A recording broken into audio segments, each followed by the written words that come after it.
Selamat berjumpa kembali, selamat siang. Hari ini Citra Sri Kandi Indonesia eh, kembali dalam membawakan tema-tema diskusi yang menarik. Hari ini kita akan mendengarkan begitu banyak eh, masukan, pendapat, serta pengalaman dari para penggiat di ruang Laras, kebudayaan, di bidang Laras, pendidikan yang akan dibawakan oleh anggota-anggota Sri Kandi pada siang hari ini. tulisannya aja. Tema yang akan kita diskusikan siang hari ini adalah etika dalam pergaulan kehidupan sehari-hari.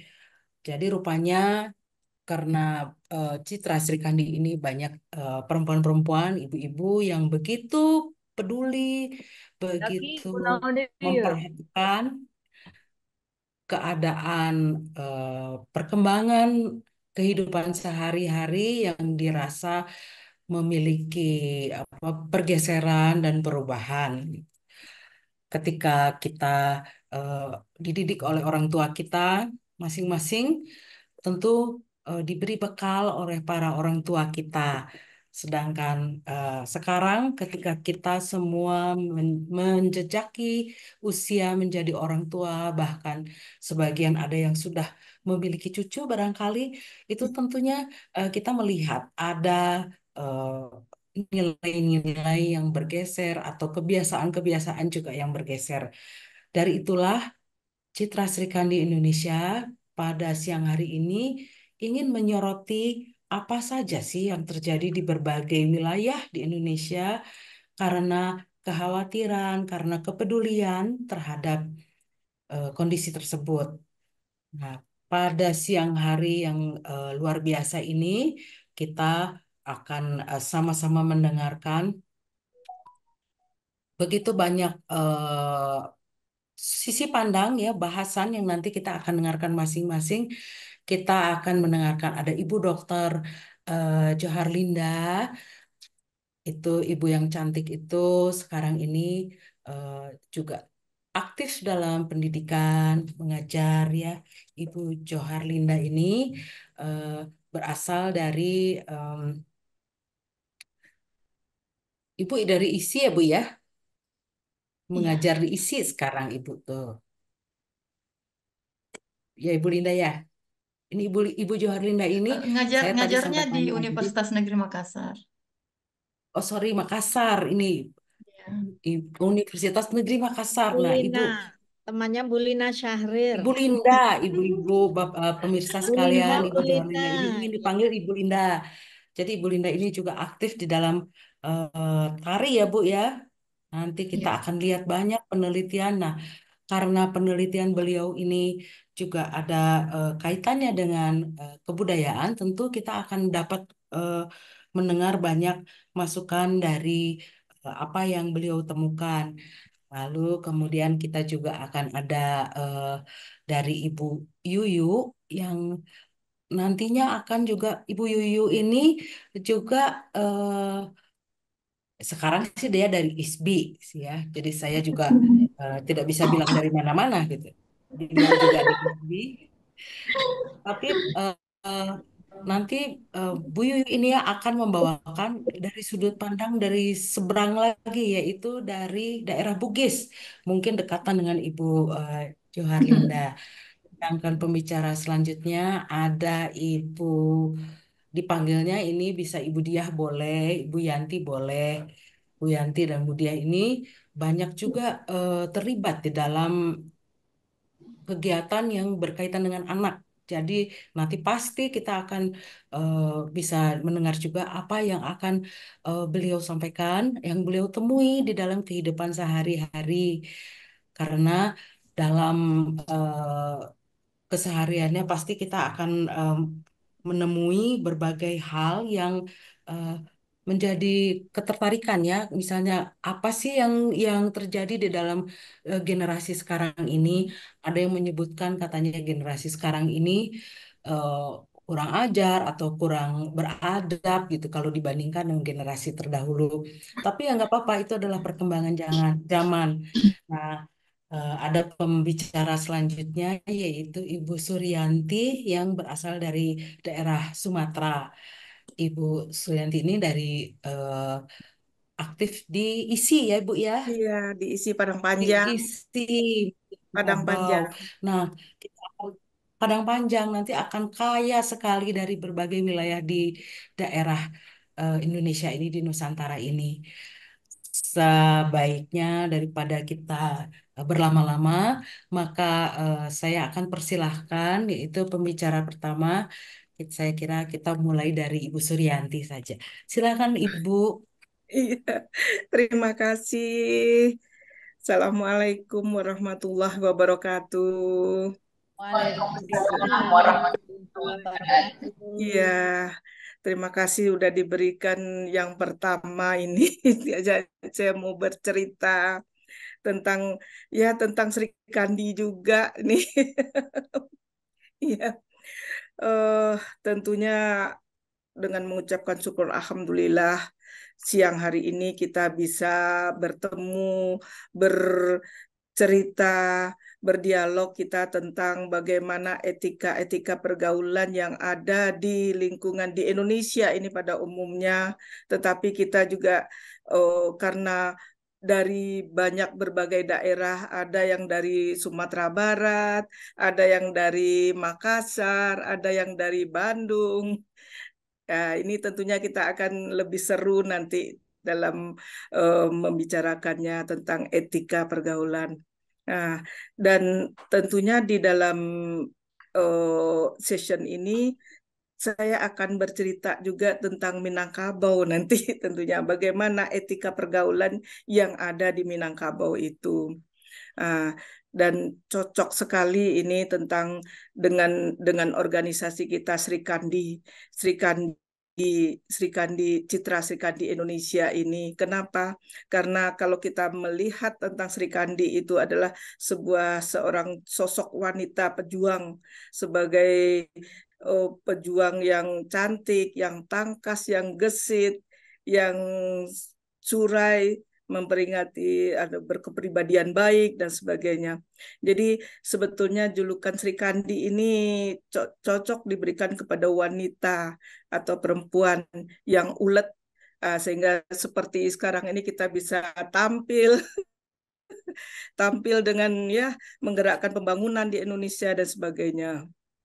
Nah, tentunya dalam dalam dalam apa itu dalam memaparan ini kita akan sudah melihat bahasanya bagaimana Minangkabau itu menganut sistem kekerabatan matrilineal.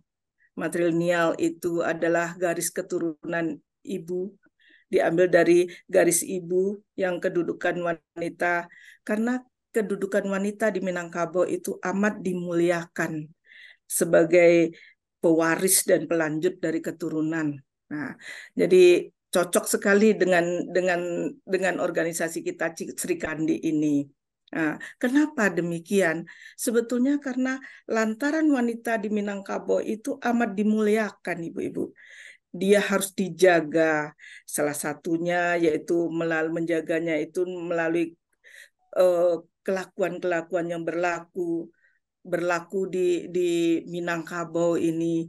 Nah, tidak akan lari kita bagaimana di Minangkabau itu ada sesuatu yang harus dijaga oleh para Srikandi-Srikandinya tadi, yaitu yang disebut dengan adanya sumbang. Sumbang. Jadi menurut adat Minangkabau itu ada sumbang, sumbang dua baleh namanya. Nah, sumbang dua baleh ini adalah sebuah etika pergaulan terutama pada wanitanya yang ada di Minangkabau ini. Ada 12 macam sumbang yang ada di Minangkabau ini.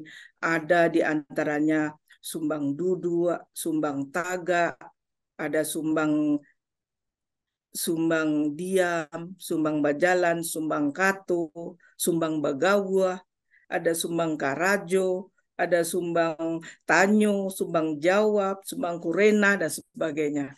Nah, ini saya kira akan lebih cocok lagi dengan bagaimana kita oh, membahas tentang etika pergaulan, karena di Minangkabau itu mempunyai falsafah adatnya, alam takambang jadi guru, ya, alam takambang jadi guru. Nah, ini memang apa itu, falsafah adat Minangkabau yang bagaimana adat Minangkabau ini menjaga etika-etika pergaulan dalam kehidupannya sehari-hari. Nah, ini. Jadi kalau kita berpegang pada definisi tadi, sebetulnya banyak perempuan-perempuan yang ada di tidak hanya di Minangkabau, ada di Jawa juga ada, di Makassar juga ada wanita-wanita yang tangguh. Nah, wanita yang tangguh tadi itulah yang yang yang yang mana Sri Kandi itu kita ini kan tadi. Nah, kemudian kalau kita mendengarkan falsafah adat alam takambang jadi guru, itu adat basandi syarak basandi kitabullah. Nah, ini merupakan, maksudnya adalah ajaran adat di Minangkabau ini harus bersesuaian dengan ajaran agama Islam. Nah, khususnya bagi wanita atau Sri Kandi di Minangkabau ini, ajaran agama Islam tuh diimplementasikan di dalam nilai-nilai adat kita itu. Nah, sebagai penuntunnya tingkah laku pergaulan di Minangkabau ini, ada pantangan-pantangan yang harus dilakukan. Ada pantangan-pantangan, itulah yang disebut dengan sumbang dua baleh tadi. Sumbang dua baleh tadi.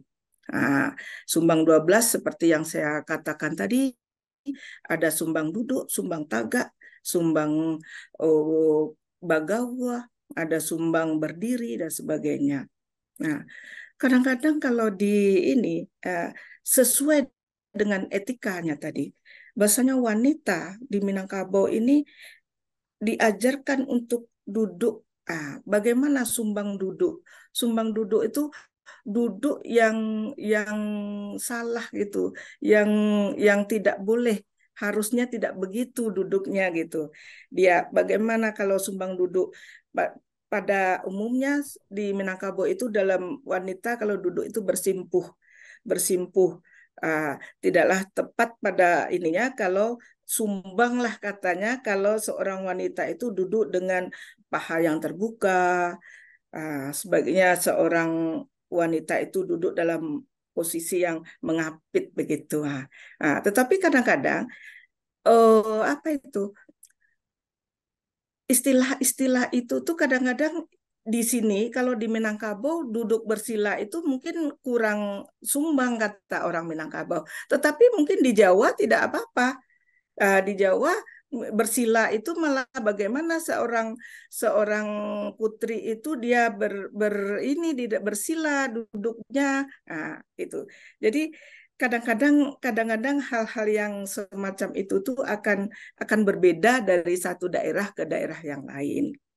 Nah, kemudian ada juga yang dinamakan dengan sumbang berdiri. Sumbang berdiri itu apa? Sumbang itu salah. Sumbang bagi wanita itu berdiri di depan pintu atau berdiri di tepi-tepi jalan yang tak ada tujuannya. Tapi kalau kita berdiri tepi jalan kemudian untuk menunggu angkot ya enggak masalah. Tapi dia berdiri tepi jalan tetapi dengan apa itu? Dengan ya berdiri aja tanpa ada tujuan, tanpa muhrim lagi, berdiri tempat yang banyak kaum laki-lakinya dengan tujuan yang tidak jelas, ya itu sumbang namanya kalau di Minangkabau. Nah, itu salah satunya sumbang berdiri. Kemudian ada lagi sumbang diam. Diam itu adalah di mana kita bertempat itu. Sumbang bagi seorang wanita itu dia tinggal, dia pergi ke tempat orang laki-laki gitu. Nah, itu di mana dia ini berada gitu. Nah, itu sumbang diam namanya. Nah, kemudian ada sumbang kato lagi.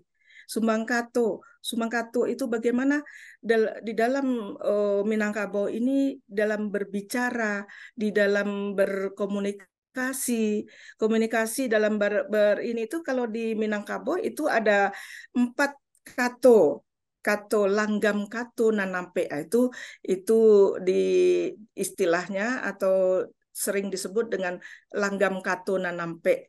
Apa itu kato nanampe itu? Kato nanampe itu sebetulnya ini kata di mana kita lawan bicara kita ada yang disebut dengan kato mendaki, kato menurun, kato mendata, kato melereng. Nah, itu di Minangkabau. Tetapi ada di daerah-daerah lain yang kadang-kadang sebutannya saja yang berbeda, tapi intinya juga sama. Kato mendaki misalnya. Kato mendaki ini untuk kepada siapa kita berbicara? Kita berbicara kepada orang yang lebih tua misalnya. Kalau kita berbicara kepada orang yang lebih tua, tentunya kita itu yang disebut dengan kato mendaki. Kepada orang tua, kepada guru kita, kepada orang yang lebih kita hormati. Nah, itu kato mendaki. Nah, kemudian lagi ada kato menurun. Kato di Jawa pun juga sebetulnya berlaku juga bagaimana bahasa kita dengan orang yang lebih tua, ada kromo inggil, ada kromo ini alus. Nah, itu tuh sebetulnya di mana-mana juga etika dalam pergaulan berbahasa sehari-hari itu ada. Di Minangkabau juga itu juga. Ada bagaimana kita berbicara dengan orang yang lebih tua tadi, kata-katanya pun juga harus yang lebih yang lebih sopan, yang lebih ini. Nah, itu kato mendaki. Kemudian yang kedua kato menurun.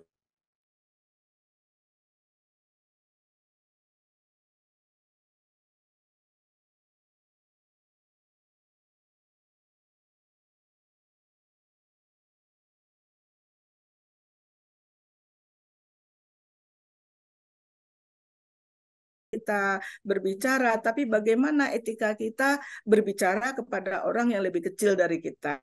Itu yang disebut dengan kato menurun. Kemudian yang selanjutnya ada kato mendata. Kato mendata itu apa itu? Kato mendata itu kita berbicara sama besar. Sama sepantaran umur kita, kemudian sepantaran dalam profesi kita dan sebagainya. Nah, itu juga ada etikanya. Jadi etika itu akan kita bawa di mana kita berada. Dengan seumuran kita, dengan orang yang lebih tua, dengan orang yang lebih muda. Itu memang harus harus ada etika yang harus gini. Bagaimana kita berbicara dengan teman kita, bahasa yang lebih baik, bahasa yang tidak menusuk perasaan, yang tidak mengenakan. Itu yang harus kita inikan. Kemudian lagi ada di Minangkabau itu kato melereng. Kato melereng ini adalah apabila kita berbicara kepada dengan menantu kita, kemudian dengan orang-orang yang kita segani, juga dengan mama kita. Nah, ini melereng tuh artinya apa? Artinya dia tidak tembak 12 pas gitu aja, tetapi dia dengan cara-cara yang lebih halus lagi, tetapi tujuannya sampai. Nah, gitu yang melereng itu. Ada yang dia minta sesuatu misalnya, tetapi dia melereng dulu. Dengan melereng itu mungkin akan ya akan mendapatkan gitu, tapi tidak tembak 12 pas saja gitu. Itu kepada siapa? Kepada mama kita, kepada menantu kita gitu. Nah, itu jadi sumbang kato tadi itu di Minangkabau memang banyak kita ini kan lagi. Nah, kemudian ada sumbang bapakaian. Sumbang bapakaian itu bagaimana? Sumbang yang yang bagaimana salah ke dalam kita berpakaian tuh. Berpakaian kan menutup aurat tadi. Tapi bagaimana menutup aurat itu kalau di Minangkabau itu ya yang bagaimana yang ini yang sopan gitu.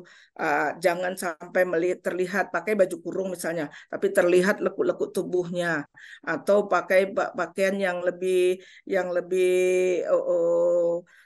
tipis gitu.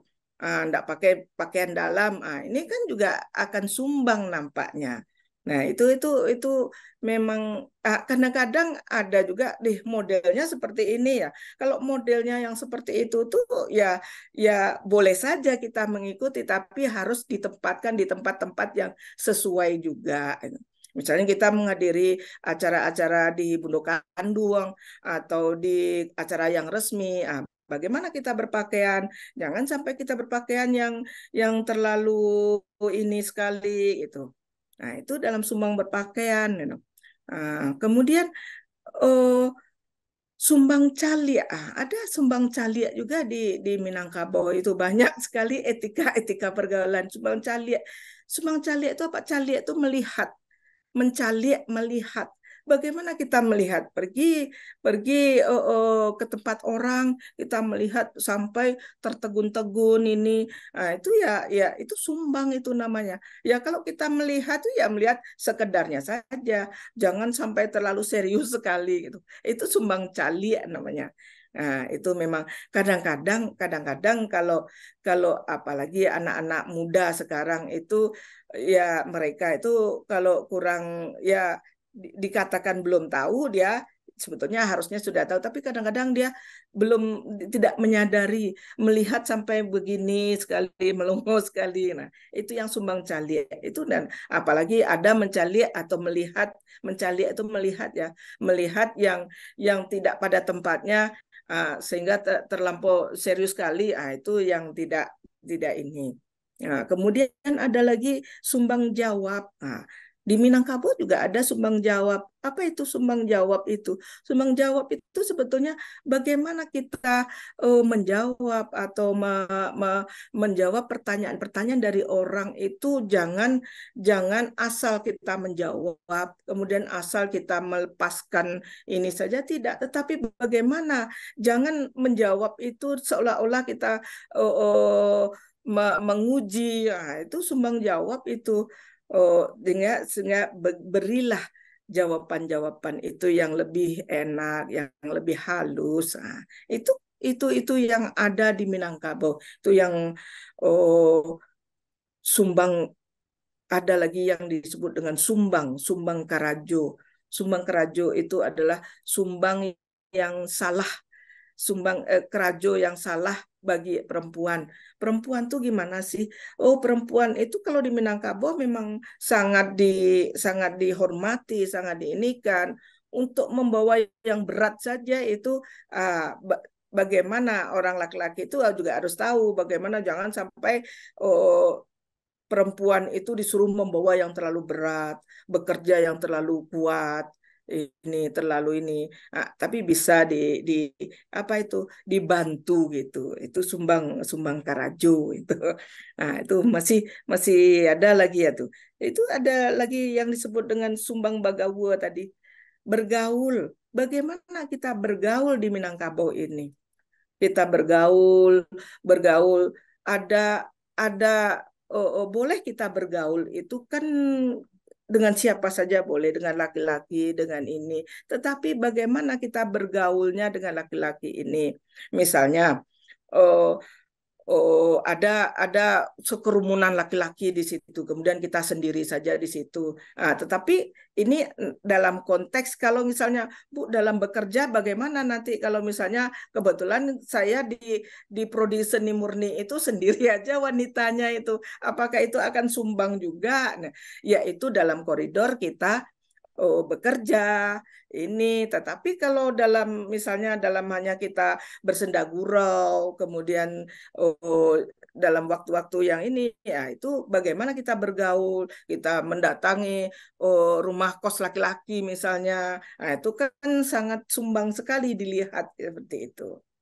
Nah, jadi itulah yang yang yang ada di Minangkabau itu dalam etika pergaulan itu. Ada yang sumbang dua bale, kemudian yang 12 itu yang saya terangkan tadi, ada sumbang berjalan juga. Bagaimana sumbang berjalan tuh? Berjalan itu di dalam orang Minang itu berjalan itu ya harus ya sebagai putri Minang itu harus lemah lembut, gemulai gitu.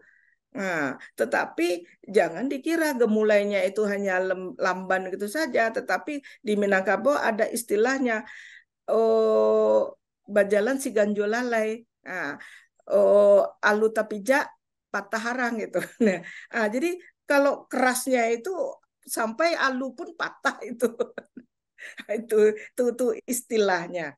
Nah, si ganjol lalai itu ya memang bagaimana seorang wanita itu juga dalam berjalan tidak hanya bergesa-gesa ke sana ke sini ini saja tidak, tetapi bagaimana si ganjol lalai tadi.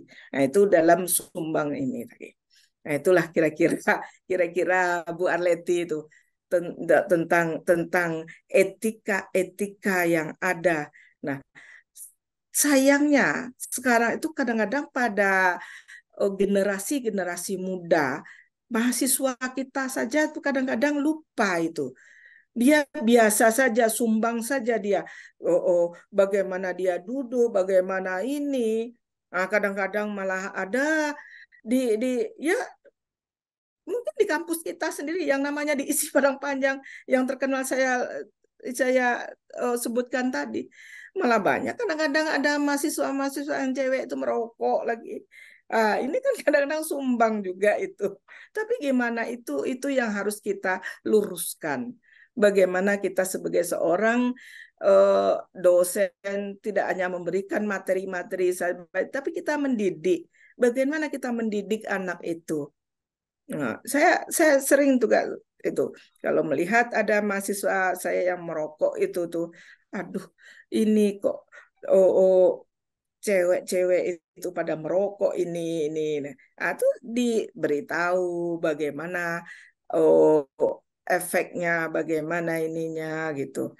Nah, itu merupakan ya tanggung jawab kita juga itu. Nah, jadi sebetulnya di mana-mana pun ada ya Bu ya tentang etika.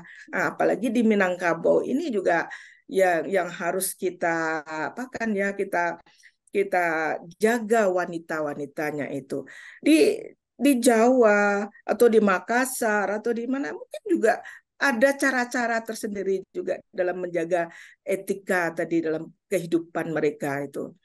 Nah, jadi kadang-kadang kalau dalam dalam psikologi itu bagaimana kita memberitahu kepada anak-anak kita, kepada mahasiswa kita dengan sabar kita dengan ini sehingga mereka pun juga tidak tidak tidak ter ini tidak terapa itu uh, uh, akan malu gitu. Tetapi bagaimana cara kita harus tahu caranya. Tahu caranya bagaimana kiatnya kita menghadapi mahasiswa-mahasiswa kita. Nah, ini memang menarik sekali ini. Kita akan menjadi calon-calon Sri Kandi ini. Nah, itulah kira-kira Bu Arleti yang perlu kita inikan di dalam kehidupan kita, etika pergaulan, apalagi di Minangkabau ini. Bu Arleti sendiri juga tahu bagaimana orang Minangkabau ini, bagaimana dia harus berjalan sumbang, banyak sekali pantangan-pantangan yang harus dia lakukan gitu. Tetapi itu adalah ya ada koridor-koridornya juga. Tidak semua, tidak boleh gini, tidak boleh gini, bukan itu. Tetapi kalau kita dalam koridor pekerjaan itu misalnya kita hanya sendiri ceweknya, ya tidak masalah gitu. Tapi kita juga yang ini, nah itu yang kira-kira dalam etika pergaulan dalam Minangkabau ini. Ya, Bu Erti. Aduh, luar biasa ini ya. Eh, kita semua mendapatkan informasi langsung dari Ibu Suryani yang sekaligus juga eh, berasal dari berdarah Minang yang menjalankan dan sangat paham tentang adab, tata tertib, tata pergaulan di dalam eh, wilayah Minangkabau. Memang terdengarnya kok seperti banyak betul ya aturannya di dalam bergaul itu. Tapi kalau saya simak dari tadi, ini luar biasa ya, leluhur kita itu memberikan aturan yang eh, apa namanya lengkap sekali. Artinya kalau saya perhatikan tadi dari cara mulai dari seluruh indera kita itu tidak boleh sembarangan ya dipergunakan Iya, mulai dari tadi kan berbicara, melihat, berjalan dan sebagainya itu duduk. eh, bukannya diatur tetapi maksudnya eh, di diberi tata tertib yang artinya tidak akan merugikan dan tidak akan menyakitkan bagi orang lain gitu dan buat dirinya sendiri apalagi buat yang lebih luas gitu. Nah, nanti kita akan dengar juga kita akan bisa dapat informasi lagi yang menarik barangkali ini kalau saya melihat ini kita lihat juga yang jauh ini dari Ibu Linda barangkali dari Ibu Linda dari Makassar ini tentunya tempat yang cukup jauh nanti kita akan dengar sama-sama para pemirsa bahwa eh, tadi kita sudah mendengar dari daerah Minang sekarang kita akan dengarkan juga apa sih yang terjadi di dalam aturan atau etika yang terdapat di dalam masyarakat di daerah Makassar barangkali atau daerah Sulawesi itu barangkali akan menarik nanti untuk kita jadikan bahan yang berharga. Untuk itu kita mari sama-sama dengarkan em, paparan yang akan disampaikan oleh Ibu Linda. Silahkan Ibu Linda. Terima kasih Ibu Arleti. Assalamualaikum warahmatullahi wabarakatuh. Waalaikumsalam warahmatullahi wabarakatuh. Dan selamat sore. Terima kasih atas kesempatannya. Salam dan sehat kita ucapkan. Alhamdulillah karena hari ini kita bisa ketemu di dialog virtual. Eh, saya akan mencoba eh, untuk sharing tentang etika. Kalau tadi dari Tanah Minang, eh, ini saya juga mencoba bawakan dari Tanah Makassar. Jadi ada eh, 9 kurang lebih eh, prinsip dalam pergaulan sehari-hari, tetapi sudah dijadikan sebagai pedoman eh, dalam pergaulan di Tanah Makassar. Nah, prinsip ini juga eh, ditanamkan sejak dini kepada anak-anak eh, eh, agar menjadi pedoman hidup untuk selanjutnya. Jadi dari usia dini mereka memang sudah ditanamkan bahwasanya eh, kita orang Makassar punya prinsip dalam pergaulan sehari-hari dan itu sudah dijadikan sebagai tatanan etika di dalam masyarakat Makassar. Yang pertama ada istilah yang namanya eh, dalam bahasa Makassarnya Teai Mangkasara Punna Bukona Loko. Jadi di sini artinya bukan orang Makassar kalau yang luka itu belakangnya atau punggungnya. Nah, dari sini dari istilah ini kan disebutkan bahwasanya orang lari dari kenyataan yang belakangnya yang luka. Nah, eh, di dalam pergaulan itu di sini dijadikan prinsip juga bahwasanya sebagai orang Makassar diajarkan untuk pantang menyerah, kemudian pantang lari dari masalah apapun. Jadi semua masalah harus dihadapi dengan kekuatan yang ada.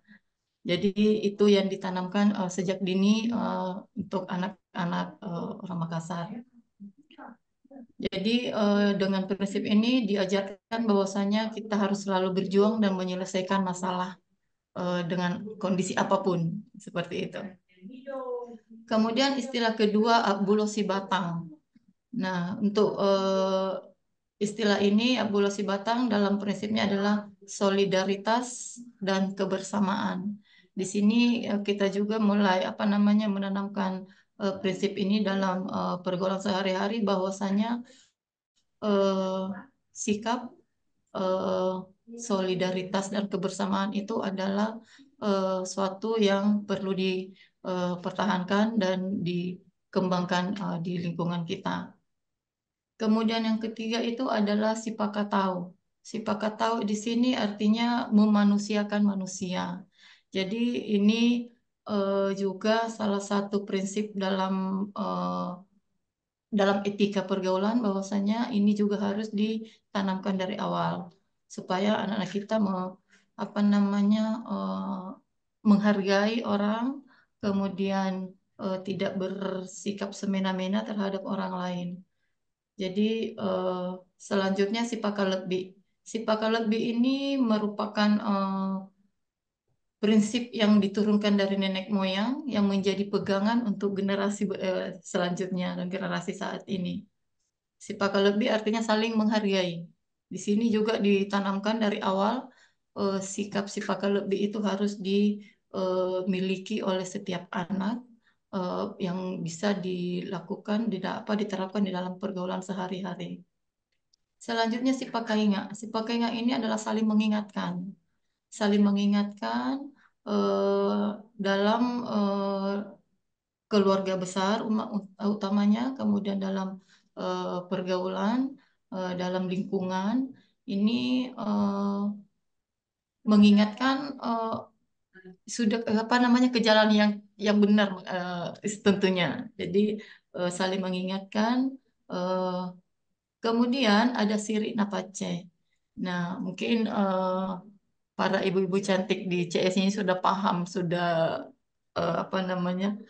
paham betul apa siri napace itu.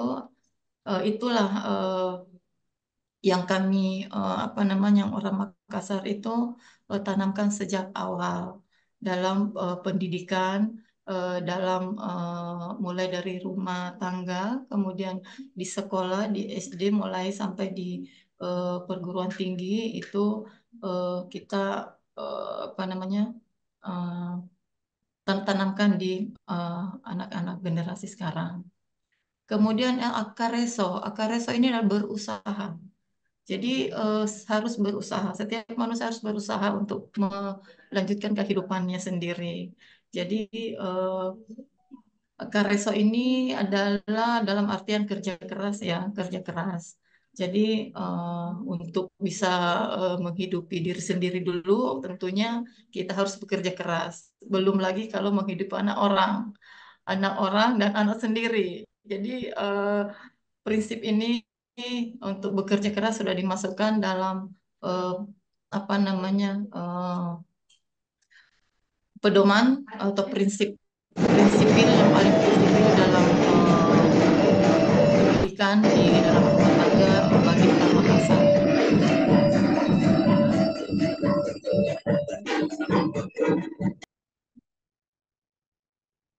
Kemudian ada istilah Eja Pinadoang. Eja Pinadoang sini artinya uh, kalau udang pasti merah. Udang kan dimasak itu kan pasti merah. Jadi di sini ada uh, ini prinsip juga yang dipegang teguh oleh masyarakat Makassar, bahwasanya eh, harus menghadapi apa yang akan terjadi. Jadi apapun yang terjadi itu yang akan dihadapi bersama. Kemudian yang terakhir adalah kualiangi talangan atau walia. Di sini prinsipnya tidak akan mundur eh, apabila ada halangan, ada serangan, eh, lebih baik berkalang tanah daripada menanggung malu. Jadi itu eh, 9 prinsip yang ditanamkan secara dini kepada anak-anak generasi kita di Makassar, utamanya di Sulawesi Selatan. Jadi seperti itu yang sempat saya paparkan, Ibu Arleti. Terima kasih atas kesempatannya. Terima kasih. Terima Assalamualaikum kasih sekali, warahmatullahi wabarakatuh. Bu Linda. Berharga buat kami semua mendengarkan nilai-nilai apa saja dalam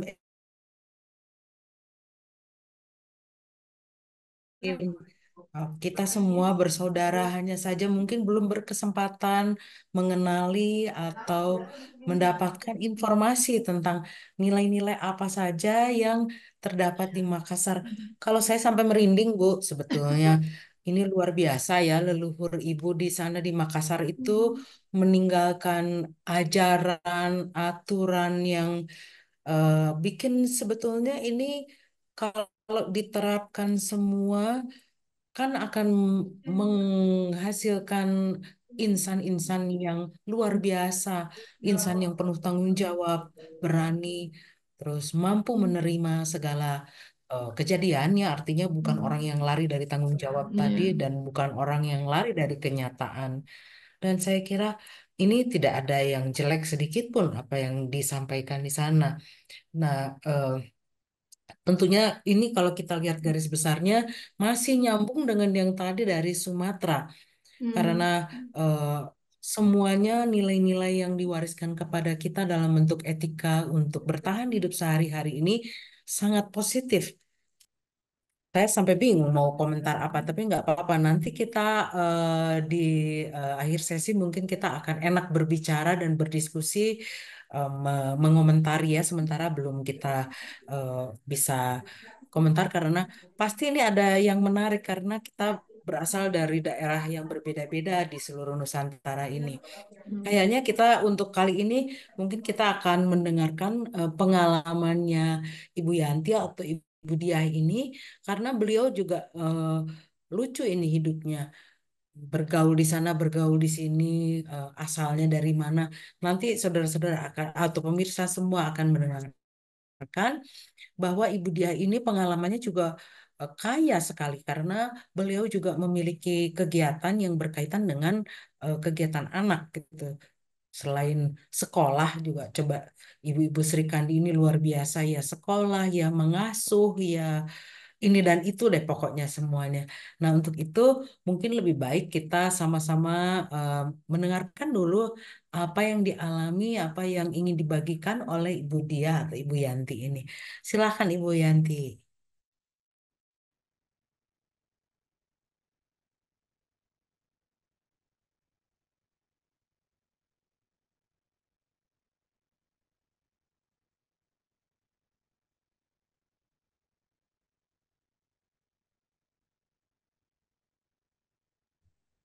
Ya, Ini belum kelihatan ya, Bu? Ada Oh gangguan. kelihatannya ya hilang Ibu Hilang. suaranya sudah ada. Nah ya, terima kasih. Assalamualaikum warahmatullahi wabarakatuh. Selamat Salam. siang ke semua teman-teman di Citra Srikandi. Terima kasih sudah diberi kesempatan untuk berbicara di sini. Waalaikumsalam. Eh, ya, tadi saya sudah mendengarkan berbagai etika sopan santun dari daerah Minang, dari daerah Makassar. Pada dasarnya hampir sama, semua mengajarkan hal-hal yang baik, semua mengajarkan tidak ada yang mengajarkan yang tidak baik. Seperti mulai dari bicara, sikap, kemudian bagaimana kita mendengarkan, bagaimana kita melakukan hal-hal sehari-hari supaya tidak menyakiti orang lain, sampai semangat yang kegigihan seorang untuk mencapai sesuatu sesuai dengan Citra Sri Kandi ya Bu, ibu-ibu yang sangat luar biasa saya lihat kegiatannya sangat banyak, tetapi alhamdulillah semuanya bisa terselesaikan berkat berkat kerja keras. Tentunya itu tidak bisa terjadi begitu saja tanpa ada latar belakangnya. Kalau kalau di Sunda tuh ada somea, ada kasema, itu berarti ramah, selalu baik terhadap tamu, lalu kemudian kita juga ada yang bahasa temeli, itu kita mengucapkan dengan kata-kata yang yang baik karena tidak beli, katanya kata-kata itu nggak usah beli tapi cukup mengatakan yang baik saja itu sudah tidak usah bayar, sebuah bahasa temeli. Kemudian yang lain masih banyak tentang apa kejujuran, rendah hati, semua juga pada dasarnya sama. Jadi saya di sini akan menyampaikan dari sisi perkembangan bagaimana etika itu bisa disampaikan kepada anak-anak, orang remaja, dewasa, sampai ternyata etika itu tetap harus kita pelajari. Kadang-kadang mungkin sebagai orang dewasa kita tidak paham kalau di daerah Minang harus seperti apa bersikap, bagaimana kita di daerah Betawi harus bagaimana, kadang-kadang memang ada perbedaannya, jadi tetap kita harus belajar. Kalau etika saya sudah sampaikan kepada Bu Leti, saya lihatnya dari perkembangan anak bahkan sejak masih dalam kandungan. Kenapa sejak dalam kandungan? Karena anak akan melihat dari kandungan itu, janin itu sudah bisa melihat apa yang dilakukan oleh ibunya dan apa yang terjadi di lingkungannya. Dari kandungan nanti mulai balita, mereka juga menyerap, apalagi ada balita itu ada masa-masa golden age itu yang sampai 4 tahun dia menyerap ilmu pengetahuan, perilaku semua diserap. Kemudian ada masa remaja itu juga, dewasa, bahkan sampai sekarang kita sudah sangat dewasa ya dibanding dengan orang dewasa pada umumnya, karena kita sudah dikatakan sudah jadi ibu, bahkan sudah jadi nenek. Sejak dari kandungan anak akan melihat perilaku orang tuanya. Kalau hal-hal yang baik yang dilakukan oleh orang tuanya, tentu anak itu akan bersikap seperti apa yang dilihat. Tetapi kalau sebaliknya, jangan salah, jangan dikatakan nggak kelihatan, anaknya juga belum lahir. Ternyata itu terjadi. Ada pengalaman yang cukup unik dari seseorang yang tiba-tiba putranya bisa menari. Bu, aku mau menari karena mau ada pentas di sekolah padahal masih TK. Kok bisa? Terus siapa yang ngajarin? Aku sendiri. Kenapa dia bilang aku sendiri? Ternyata dia melihat ibunya mengajarkan menari. Itu yang terjadi pada anak usia 5 tahun. Dan betul tariannya itu sesuai dengan yang sering diajarkan oleh orang tuanya. Jadi itu terbukti bahwa sesuatu yang diperlihatkan oleh orang tuanya itu akan menyerap.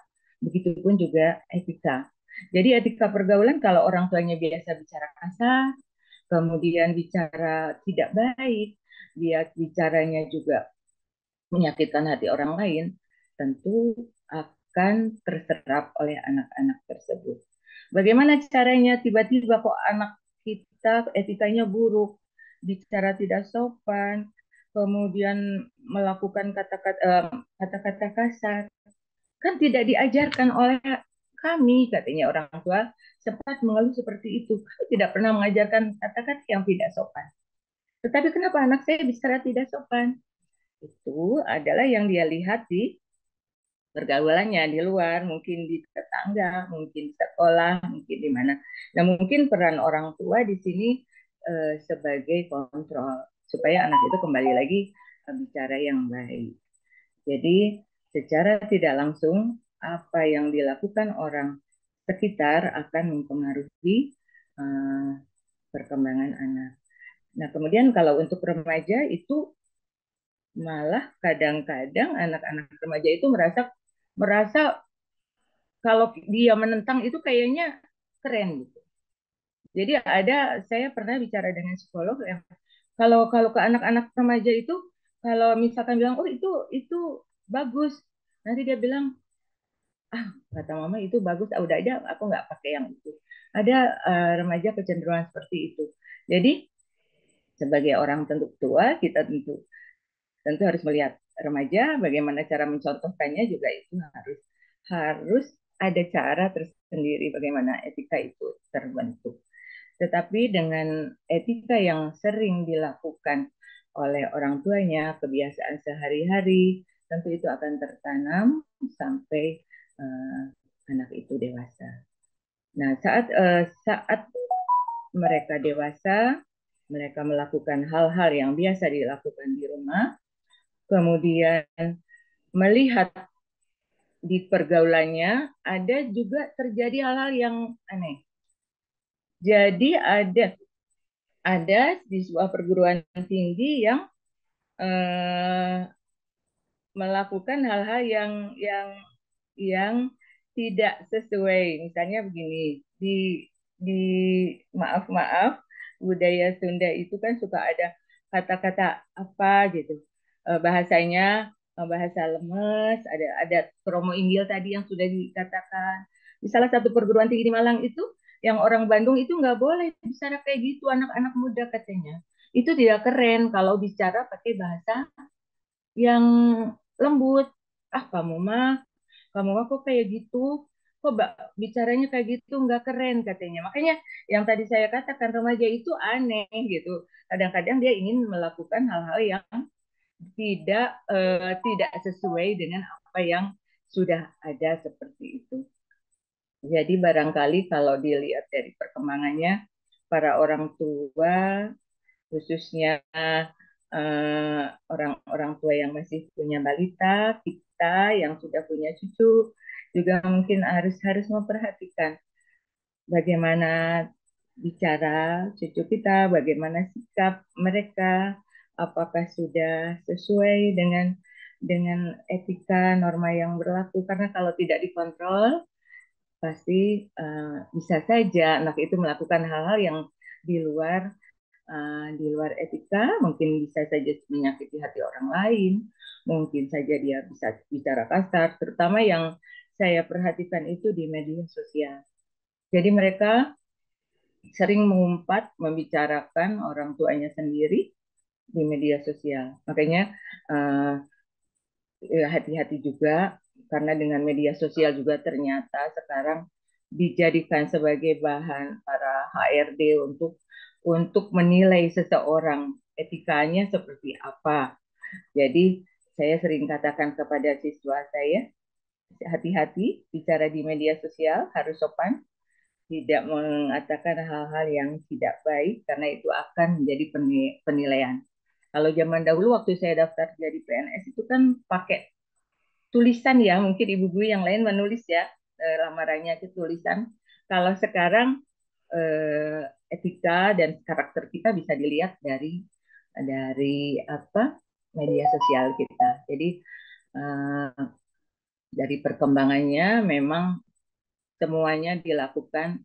Satu-satunya yang menjadi ini yang utama adalah orang tua. Kalau zaman dahulu mungkin tetangga, saudara bisa mengingatkan. Kalau sekarang kita sudah tidak banyak bergaul dengan tetangga lagi. Mungkin ketemu saudara juga sudah jarang. Mungkin barangkali yang bisa mengingatkan, yang bisa menunjukkan orang tuanya dan lingkungannya. Mungkin itu saja dulu Ibu Arleti yang bisa saya sampaikan. Nanti kalau ada hal-hal lain bisa saya jawab kalau ada pertanyaan. Terima Terima kasih. kasih Ibu Dia. Ya. Terima kasih banyak. Karena Ibu Dia ini menyoroti tentang kekinian ya, ketika masyarakat kita itu sekarang ini menghadapi perubahan. Perubahan yang diakibatkan dari adanya tuntutan dari ekonomi, kemudian perubahan dari teknologi komunikasi, yaitu media sosial, yang membuka ruang eh, terhubungnya antara satu orang dengan orang lain. Tetapi disitulah kita akan melihat ketika seseorang itu memperlakukan eh, ruang media sosial itu kemudian eh, tanpa kendali, maka dia akan jadi kurang baik ya, karena kalau betul Ibu Dia tadi mengatakan bahwa banyak orang memiliki akun di media sosial yang digunakan sebagai sarana buka mulutnya, tetapi kadang-kadang karena tidak terkendali, maka apa yang dibagikan di dalam ruang sosial itu menjadi sebuah hal yang tidak elok apalagi ketika membicarakan hal-hal yang terlalu pribadi. Jadi malah membukakan aib yang kelak akan dinilai negatif oleh banyak orang. Saya sangat banyak menemui ini, betul Bu, mengerikan kadang-kadangnya, memang kita jadi miris gitu.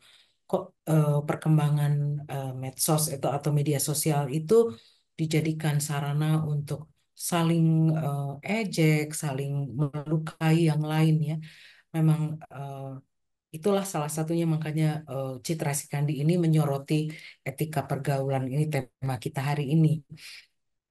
Baiklah, sebelum kita nanti banyak berdiskusi, maka kita akan menyimak satu lagi narasumber kita yang luar biasa tentunya, dari Ibu Yuyu, yang akan banyak membagikan dari informasi apa yang terjadi di dalam, atau nilai-nilai apa saja yang ada di dalam masyarakat di daerah Bugis. Saya sendiri, Bu, tadi sudah menyampaikan belum pernah ke tanah Sulawesi. Jadi tentunya tadi Makassar menjadi sebuah hal yang baru buat saya, dan saya sangat berharap ini mendapatkan informasi yang berharga juga tentunya dari daerah Bugis. Saya kira pemirsa yang lainnya juga ingin mendengar lebih banyak tentang apa sih di daerah Bugis itu, ada yang sama atau ada yang berbeda. Nah, marilah kita sama-sama simak para saudara sekalian materi yang akan disampaikan oleh Ibu Yuyu. Dipersilakan Ibu Yuyu.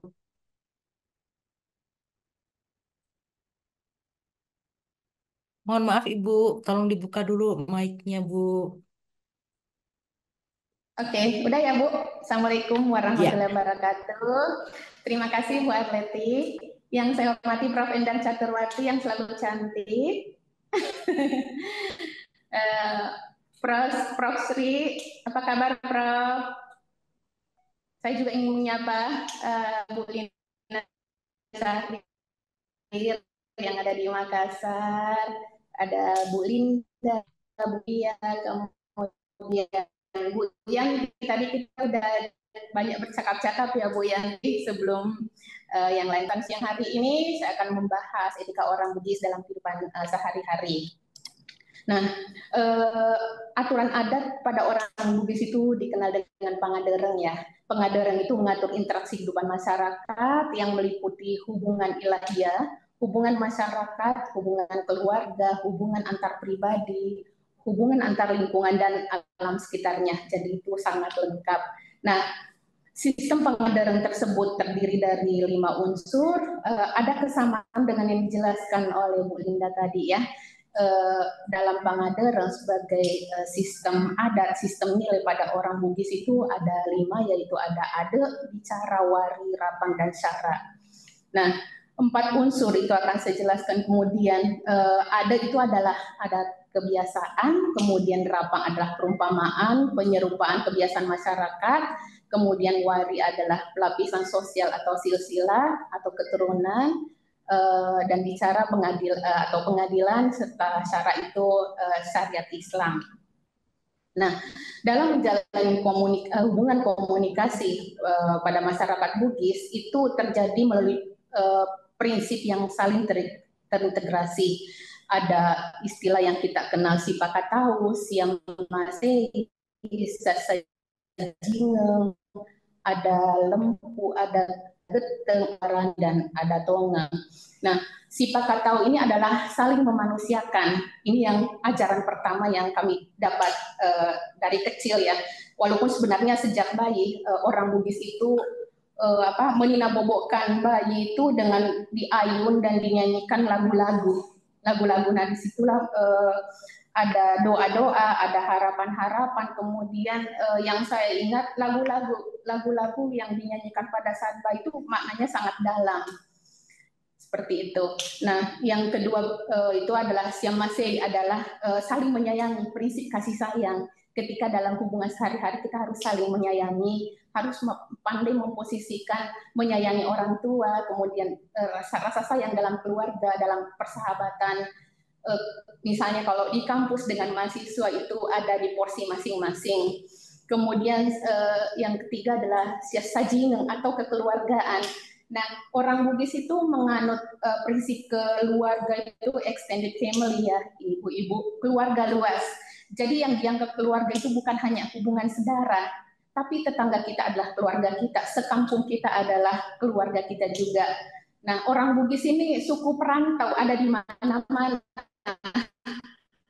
sampai di luar negeri. Dari Sabang sampai Merauke rasanya semua ada orang Bugis. Rata-rata sih ada kampung Bugis. Nah, pada saat kita merantau, ketika ketemu saudara dari Manado, dari Palu, dari Kendari, kita menganggap mereka itu adalah keluarga.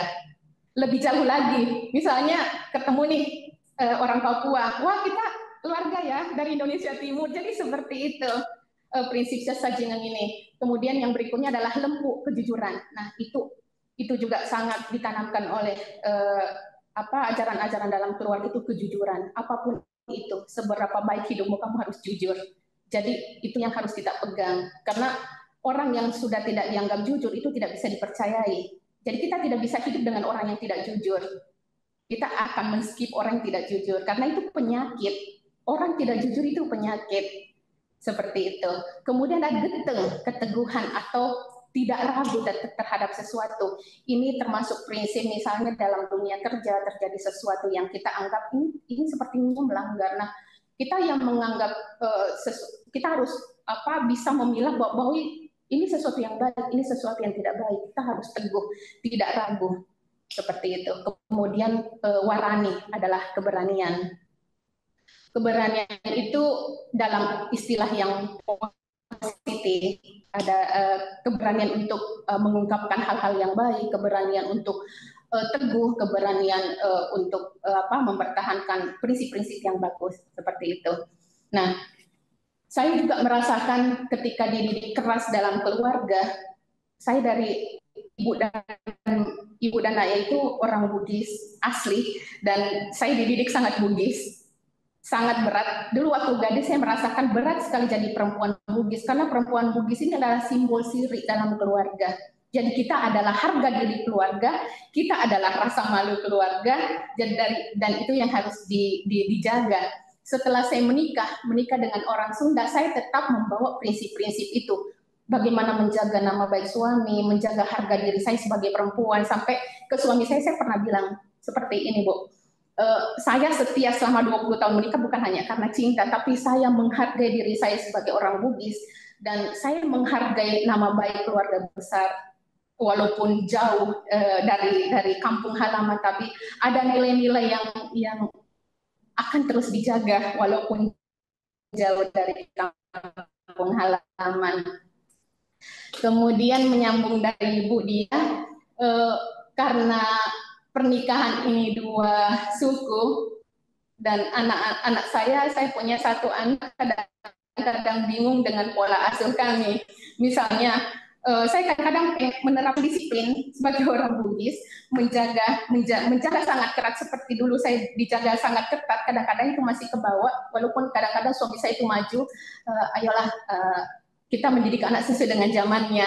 Saya sangat paham mendidik anak sesuai dengan zamannya, tapi ada prinsip-prinsip yang harus saya terapkan walaupun mungkin tidak 100% apa yang saya alami dulu, seperti itu. Tapi anak yang dibesarkan di sini dengan kasih sayang dari neneknya juga, kadang-kadang dia bingung kalau saya bilang tidak, kemudian omanya bilang boleh, ayahnya bilang boleh. Kadang-kadang saya akan berkeras bahwa itu tidak boleh, tapi kadang-kadang saya juga akan mundur selangkah, seperti itu. Kemudian etika pergaulan sehari-hari, terutama menghadapi orang tua, itu kami sangat dijaga untuk tidak membantah orang tua apakah kita benar atau kita salah. Ada istilah Bugis namanya ajak membali-bali. Membali-bali itu membantah. Jadi tidak boleh membantah perkataan kalau orang kita lagi bicara, tidak boleh membantah walaupun mungkin yang dibicarakan itu orang itu mungkin tidak sesuai dengan prinsip kita, tapi lebih bagus kita diam aja. Nah, itu juga kadang-kadang, ayo Neng, jangan dong bantah ibu. Seperti itu. Kadang-kadang saya bilang, ibu ini ibu, mau ibu tahu, jangan terlalu banyak membantah. Nah, anak saya itu kadang bingung. Ya, Bu, tapi oh ya, kadang-kadang saya juga dengar dari sudut dia sebagai anak, ayo kita bicara. Kadang-kadang Bugis saya muncul, tapi kadang-kadang juga, oh ya saya harus mundur karena ini anak tidak dibesarkan di lingkungan Bugis seperti saya dulu dibesarkan, makanya saya juga harus pintar-pintar. Oh, saya harus mundur satu langkah atau dua langkah, silakan ayahnya yang maju atau omanya yang maju seperti itu. Tapi dengan pernikahan dua budaya ini saya belajar banyak hal bahwa ada sisi positif yang akan selalu kita ambil, terutama misalnya di keluarga Bugis itu kami sangat dekat satu sama lain. Nah, tiba-tiba saya tercerabut dari akar, pindah ke sini, saya kesepian. Makanya saya selalu berusaha untuk menumbuhkan kebiasaan-kebiasaan untuk selalu ngumpul dengan keluarga suami di akhir pekan misalnya kita ngumpul, kita masak, kita makan rame-rame. Dan saya tahu ada budaya botramnya pada orang Sunda seperti itu. Ini dong kita ngumpul. Jadi saya juga tidak merasa kayak kesepian, saya punya keluarga karena keluarga dalam prinsip pernikahan orang Bugis. Pernikahan itu adalah mengawinkan dua keluarga besar. Jadi keluarga suami juga adalah keluarga kita, walaupun tidak ada hubungan darah misalnya keluarga yang lahir dari hubungan pernikahan, tapi itu adalah keluarga. Baik, mungkin itu saja dulu Bu Arleti. Semoga bermanfaat. Terima kasih. Terima kasih sekali Ibu Yuyu, indahnya luar biasa.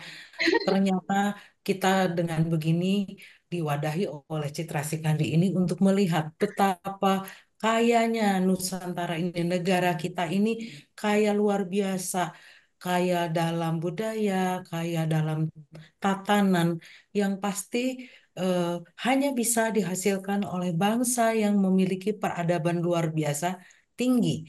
Nah, dari situ saya ini sekali lagi juga merasakan sebuah eh, kesamaan dari setiap daerah, walaupun tentunya eh, kalau di Jawa Barat ini ada istilah ciri sabumi carasa desa. Itu artinya Bu, eh, setiap wilayah pasti memiliki aturan. eh, Prinsipnya mungkin sama, tetapi disesuaikan dengan setempat gitu, kondisi setempat. Jadi kalau di Padang, di Minang barangkali ada di mana tanah dipijak ya di situ bumi dipijak, di situ langit dijunjung. Ya seperti itulah kurang lebihnya.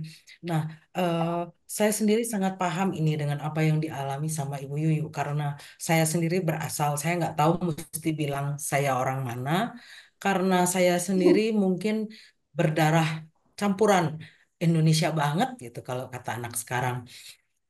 Ayah saya dari Sumatera, ibu saya dibesarkan di daerah Jawa Tengah, tetapi dia beretnis Cina, dan kami dibesarkan dalam warna yang sangat apa namanya oh, aneka ragam gitu. Jadi saya mencerap semuanya, saya harus menerima belajar semuanya, tetapi ternyata di dalam pergaulan kekinian, percampuran tersebut baik yang mempertahankan adat, baik yang mempertahankan nilai, itu berada di dalam persimpangan ketika kita di dalam eh, di luar daerah asli tempat aturan itu diberlakukan, tentunya harus menyesuaikan dengan keadaan sekitar.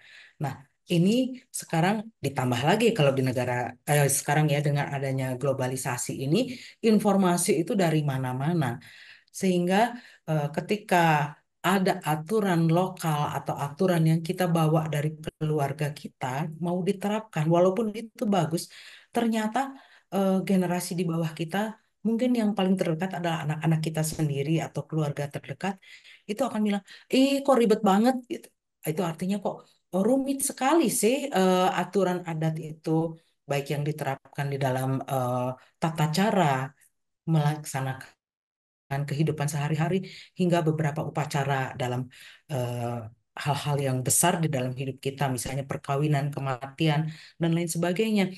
Nah, eh, kan kita tentunya paham etika ini dibuat agar masyarakatnya menjadi eh, apa ya teratur, tidak ada yang bergesekan satu sama lain dan hidup akan harmonis dan indah.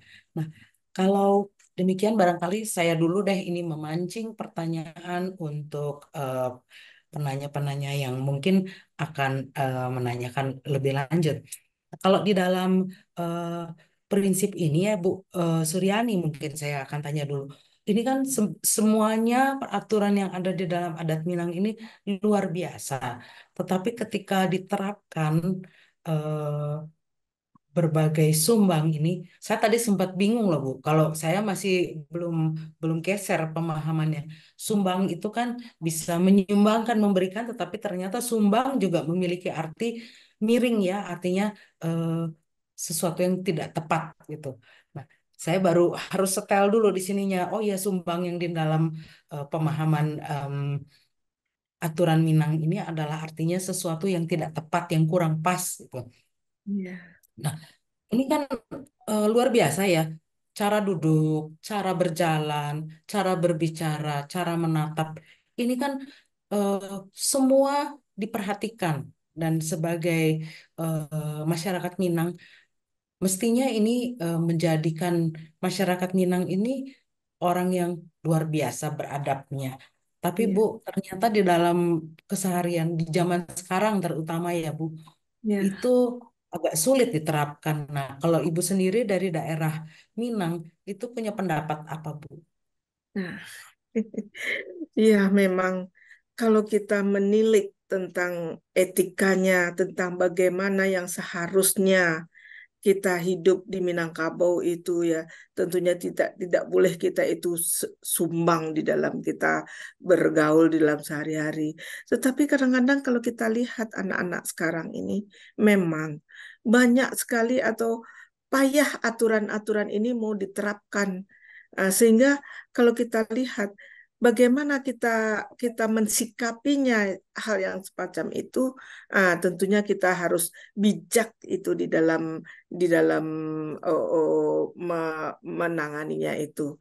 Bagaimana kebijakan itu misalnya, oh sekarang ini walaupun itu tuh kalau dalam adatnya tidak boleh yang seperti itu, tetapi asal jangan terlampau kita oh, keluar dari koridornya itu ya mungkin masih bisa kita kita ini kan kita maafkan gitu. Tapi jangan sampai kita itu melanggar adat itu. Yang seharusnya begini loh.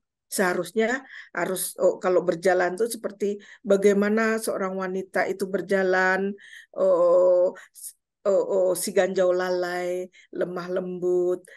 Tetapi bagaimana dia itu di dalam ininya itu harus bisa menerapkan itu. Itu memang harus kita pahami juga itu, Bu.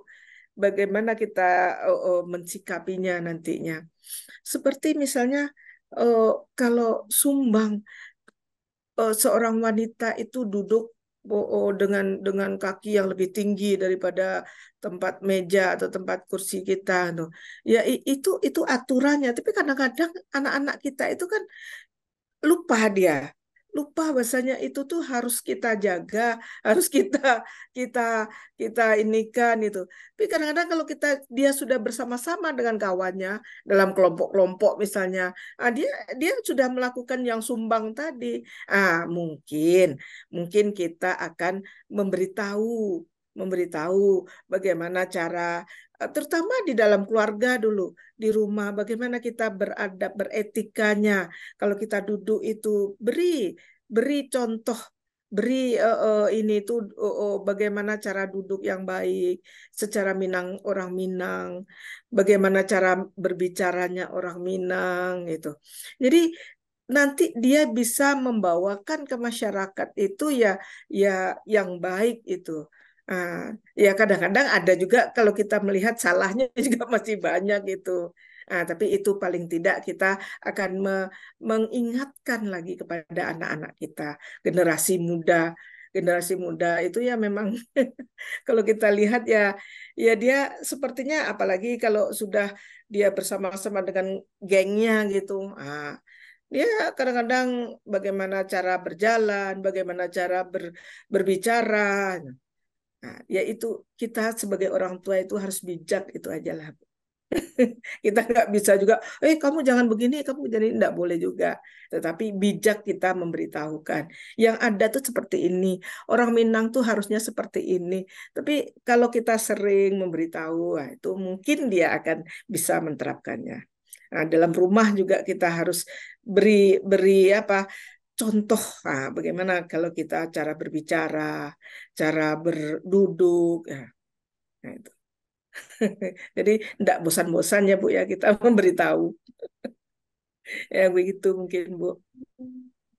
Iya betul. Terima kasih banyak untuk ininya. Iya. Barangkali dari Ibu Endang ada yang mau ditanyakan, ada yang mau dikomentari Bu, silahkan Bu. Iya lah, Bu Ibu Ya, Endang. cantik ini biasanya banyak alhamdulillah. yang berkecamuk ini mendengar begitu Bu. Silahkan Mangga Ibu. Aduh, assalamualaikum warahmatullahi wabarakatuh. Waalaikumsalam. Waalaikumsalam warahmatullahi wabarakatuh. Iya, ini luar biasa ya. Ini baru dari beberapa orang saja sudah banyak hal-hal yang sebetulnya ini sangat bermanfaat ya untuk didengar bukan oleh anak-anak muda saja, tetapi oleh Iya. kita-kita semua. Karena kadang seperti tadi kan Sri Kandi itu memang punya prinsip memanusiakan Iya. manusia. Sile asih, asah, dan asuh ya. Dan ini di semua adat Minang, tadi Bugis, Makassar, Sunda, semuanya, Jawa juga ada ya. Cuman implementasinya, jangankan anak muda gitu. Kita melihat tidak sehari-hari sesama teman kita juga malah saling sikut menyikut. Iya. Kemudian juga perkataan di Sunda itu kan ada pok, pek, prak. Apa yang diucapkan, dipikirkan dong, gitu kan. Dipikirkan dong sebelum dilaksanakan, gitu. Tapi kan kadang tidak dipikirkan. Asal saja ucap, mau sakit hati, mau enggak, gitu kan. Padahal kan tadi ada, eh di Minang kan tidak boleh ya. Iya. Tadi ada bahasanya apa, di Minang jangan sampai menyakiti hati orang. Iya. Semuanya. Bang Kalau Ibu semua Sumbang kan Kato. Sumbang tidak Kato. boleh. Bang Sumbang Kato, betul. Iya. Kalau di Jawa itu ada ajining diri gumatung soko obahing lati. Jadi ajining kita, harga diri kita itu tergantung pada apa yang kita ucapkan, apa yang kita katakan. Kita memanusiakan orang enggak? Kita menyakiti hati orang tidak? Nah, tadi Ibu saya mengatakannya selalu bukan Ibu ini. Ayo, Ibu Pasca Sarjana. Ibu Iya. Yuyu. Iya. Ibu. Iya. Ibu Yuyu kan eh, di keluarga kan sering katanya tadi sering rame-rame makan-makan. Nah ini juga semuanya juga begitu kita dicerikan di tadi saja kita baru makan-makan ya Bu Arleti. Di pasca sarjana itu hampir setiap saat kita botram. Nah, jurusan dari ibu-ibu tuh kalau sudah botram itu seneng ya. Kalau di keluarga jauh kita di sini kan keluarga semua. Ini kan ada kebahagiaan tersendiri, sile asia asa asuh tersebut yang oleh nenek moyang kita diajarkan masih banyak sih yang kalau bahasa Sunda mah nerap bahasa Indonesianya apa ya? Masih banyak yang kita ikuti ini model dari orang tua kita kan, orang tua tuh kita dari nenek kita gitu. Dan ini luar biasa ya. Eh tadi pokpek prak di bahasa Sunda itu kan tadi ada malapah gendang. Jadi kalau berkata itu jangan kato melereng ya, kato melereng bahasa Melereng Minangnya Bu. Melereng. melereng. Jadi jangan asal tembak langsung gitu kan. Iya. Tembak langsung, tapi kalau bahasa Sunda melapah gedang gitu gitu. Ada di semua adat saya kira ada. Saya Iya.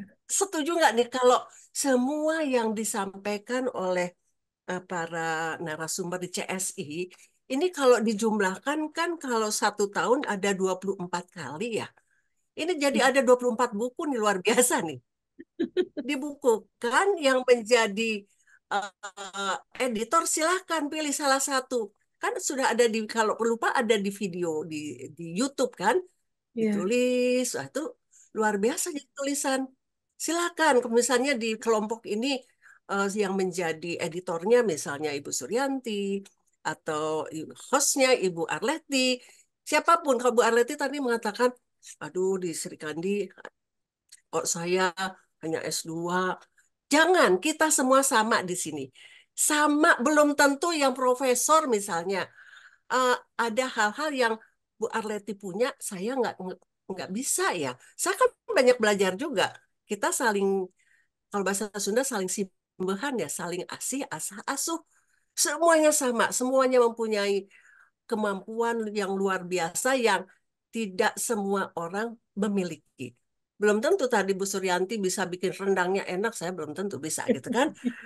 Jadi semuanya mempunyai kelebihan, itulah CSI ya. Makanya memanusiakan manusia karena kita itu semuanya nggak ada yang sempurna gitu. Pasti ada yang nggak bisanya. Belajar deh dari Bu Lina nih bikin apa? Belajar dari Bu Yuyu tuh. Bu Yuyu kalau sudah nyambel Makassar, waduh, sama ikan apa itu yang yang ikan apa itu? Dia tahu udah Palu Mara, Prof. Palmara. Nggak ada ikan laut, ya sudah ikan emas dari balong pun bisa gitu ya. Ikan Tuh. mas pun jadi Palu Mara. Jadi Palmara itu yang semuanya pastilah. Semuanya punya masakan yang luar biasa tiap daerah. Tadi punya kearifan lokal yang luar biasa ini untuk etika ya.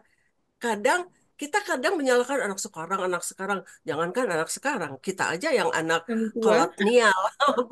Kolonial masih aja banyak ya. Gitu kan. Jadi jadi kembali kepada kita bahwa aduh, saya seumur udah paling kayaknya paling senior. Tapi saya juga ingin belajar, ingin menjadi manusia yang lebih baik lagi dari sekarang gitu. Kita introspeksi, saling introspeksi. Apa kita di antara CSI saja? Apakah kita menyakiti, saya menyakiti Bu Arleti misalnya ya? Ya kita saling Enggak, memaafkan. Bu, benar enggak Ibu mah? Siapa tahu kan kan tadi mulut itu kan tadi ya mulut itu kan kadang-kadang lewat kata-kata tetapi di medsos. Nah ini tadi medsos. Iya. Kenapa sih mesti ke medsos gitu? Untuk misalnya untuk itu membunuh karakter ya. Udah aja lebih baik langsung. Bukan saya kalau ke Bu Yuyu suka langsung ya. Ke siapapun, ke Bu En juga seringnya langsung ya. Daripada di belakang, apalagi ke medsos. Orang yang seperti itu sebetulnya ya aneh lah. Makanya nanti kita bahas di etika ini. Jangan sampailah di CSI seperti gitu ya. Karena karena memang harga diri kita itu ada di apa yang kita lakukan. Apalagi tadi ada busana ya. Apa yang kita kenakan. Kalau di Jawa juga ada Iya, ajining ajining rogo ono ing busono. Jadi harga diri kita ada ada apa yang kita kita kenakan pakai. gitu kan. Saya kira semua adat ada ini. Cuman dipakai atau enggak gitu kan. Kalau Bu Yuyu mundur 2 langkah. Udah, mundur 2 langkah. Nah, itu adaptasi. Adaptasi di mana bumi dipijak, di situ langit dijunjung. Lah salah sendiri nikah sama orang Sunda ya. Ya kita harus adaptasi saya juga. Tapi saya jadi punya 2 budaya. 2 budaya itu lebih kaya ya. 2 budaya dari suami saya orang Sunda, saya sendiri besar apa turunan dari Jawa tapi lahir di Bandung. Nah, ini luar biasa ya semua yang disampaikan para narasumber hari ini mengenai etika. Apalagi kemarin-kemarin juga melalui hal-hal yang sudah di apa kan ini sudah direncanakan untuk hari ini setiap 2 minggu itu kan temanya berbeda-beda. Nah itu saya kira cuma CS yang punya nih ya. Kayak Iya. banget gitu pengetahuan di CS itu. Nah kalau dibukukan, silahkanlah nanti di sini kan ada Bu Sri ya yang sebagai penanggung jawab perbukuan ini. Silahkan kalau mau saya pengen bikin buku sendiri dari apa yang sudah disampaikan satu grup ini luar biasa ini sumbangan yang saya kira masih sangat diperlukan. Jangankan untuk generasi penerus, untuk kita sendiri gitu kan. Kan tadi juga saya baru mendengar yang dari eh, Ibu siapa? Ibu Bu Johar. Linda. Mana Ibu Johar? Ibu Linda. Linda Ibu Johar. Linda Johar juga tadi ada berapa ya? 8 ya? 9. 9 Bu, 9 Tuh, prinsip. 9. 9 prinsip. Aduh, itu di tari Jawa, di tari Sunda juga ada, di tari Minang juga prinsip-prinsip yang sebetulnya itu dari filosofi kehidupan kita, orang minggu. Kita mesti, nah ini semua semua ini kalau saya ingin dituliskan ya, karena sangat baik sekali untuk etika anak-anak generasi penerus bangsa kita yang kalau kalau tidak ada yang menulis ya hilang. Apalagi ini tadi sudah 4-5 orang, nanti Ibu Diah bisa disertakan dengan berbagai hal yang ada di tanah Sunda, tanah Jawa. Silakan saja, yang penting ini saja sudah 5 atau 4 ini? 4 ya? 4. 4 4 daerah. Ibu. 4. 4 4, Prof. daerah. Nah, Iya, Prof. itu kan sudah 4 daerah aja. Waduh, sudah luar biasa kalau ditulis. Ibu Johar kalau nggak salah dulu saya menguji ya, kalau nggak salah nih. Ibu Johar Betul. tadi minta izin Bu, ada rapat Ya. dengan Oh ya. pimpinan, jadi harus duluan meninggalkan Oh ruang. ya. Kalau nggak salah saya menguji S3-nya di Solo nih, kalau nggak salah. Dia juga Iya betul, tentang dari Solo Ibu, dia S3-nya. Sekarang ya mengajar di betul. Makassar. Nah, iya, ya. Dia juga tentang termasuk ada etika-etika yang dalam tari tradisi. Wah, itu bagus, bagus banget ya ditulis. Begitu barangkali Bu Arleti, karena saya juga tadi, waduh, ternyata banyak sekali. Ini ya yang saya belum tahu. Ya. Ya, yang saya belum tahu. Padahal saya sering ke Iya, Minang, terima sering, kasih juga. ya, sering dikasih makan tuh sama Ibu Suryanti kalau ke Minang gitu kan. Iya, iya. Gitu ya. Nanti sampai di sini nanti kita makan Ya, lagi. Ibu Lina apalagi juga ini. Nah inilah saudara kita tuh banyak banget di Serikandi itu. Saya ke Makassar sama Bu Lina, waduh, segala macam ikan deh, macam-macam ikan di ini ya. Nah, tuh kan gini, nanti ke sana lagi gini. Iya, begitu Bu Arleti. Jadi alhamdulillah ya dengan adanya talk show ini menggali potensi-potensi dari para CSI, ternyata banyak hal-hal yang kita belum tahu, jangankan anak-anak muda gitu. Kita sendiri baru, waduh, waduh gitu kan tadi Bu Arleti ya, luar biasa. Itu barangkali Bu Arleti, nuhun. Aduh, iya betul Bu Endang. Terima kasih banyak. Betul-betul ini kita merasa saling melengkapi dari setiap sisi yang kita belum pernah dengar, belum pernah lihat. Mm-mm, mm-mm. Mudah-mudahan semua nanti akan mendapat kesempatan mengalaminya sendiri, bukan hanya mendengar, tetapi melihat Mm-mm. sehingga eh, makin terbentuk pribadi-pribadi dari warga negara Indonesia yang makin lama makin berkualitas ya Bu ya, Iya, karena betul. kita juga semuanya tahu apa yang menjadikan bangsa kita ini seperti sekarang ini gitu. Mm-mm. Tetapi barangkali banyak juga yang masih apa namanya belum menyadarinya sehingga menganggap bahwa etika-etika yang terkandung di dalam adat istiadat ini dianggap memberatkan, dianggap merepotkan, Mm-mm. padahal ini adalah sebuah rambu-rambu yang diturunkan dari leluhur kita yang sebetulnya sangat menjaga dari segala eh, yang akan mencelakakan atau yang akan merugikan keturunannya.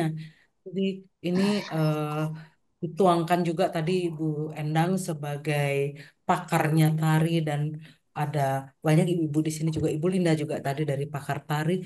Itu kan dari gerakan-gerakan, dari anggota apa posisi tubuh itu semua memberikan atau mencerminkan juga aturan-aturan yang dimiliki oleh setiap wilayah gitu.